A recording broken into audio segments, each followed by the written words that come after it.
2 years ago, this business was struggling. Today, they have acquired 3 competitors, manage over 6,000 SKUs with just 6 staff, and manufacture less than 1% of what they sell. Top up would probably take 3 to 4 hours to do it properly. Guys now are clearing top up in an hour. Last week's shipment that came in was 3 big pallets. Would have normally taken us about, a week and a half, 2 weeks to put away. We did it in 3 days. Our average order time used to be 8.5, 9 minutes. We're now down to 6. We've gone from chaos to calm. How did they do this? In the series, I'm going to break down the 14 principles and tools they used to make this transformation. Let's go.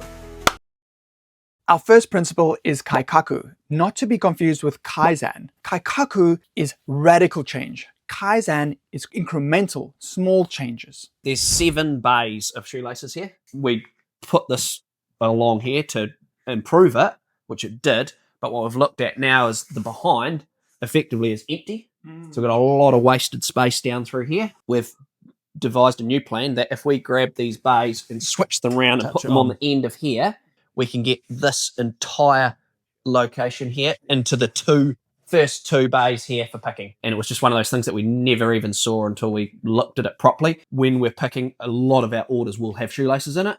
And we start way down there, you're walking all the way down there, that motion, and then all the way back here, you're picking. So it's a huge amount of wasted motion there. Okay, so this room is packaging, sort of marketing products, etc.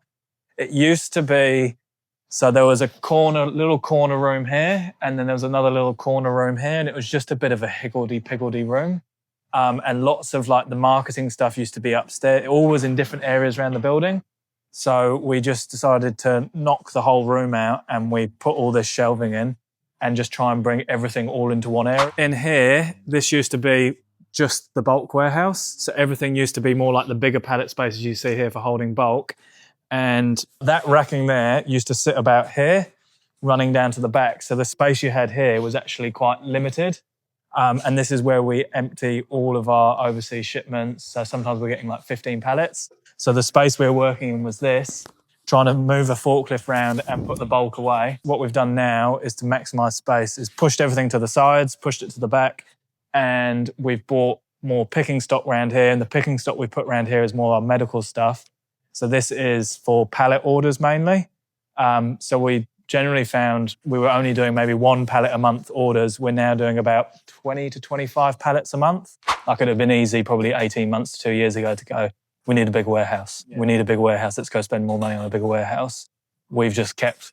Put in these shelves. Find these shelves, change things about, redo things, get rid of stuff. You just keep finding that space. People think we're completely mental because we rearrange the warehouse, once a year, but it saves us so much time and the efficiencies are massive. As you can see, Ryan and his team made radical changes in the warehouse.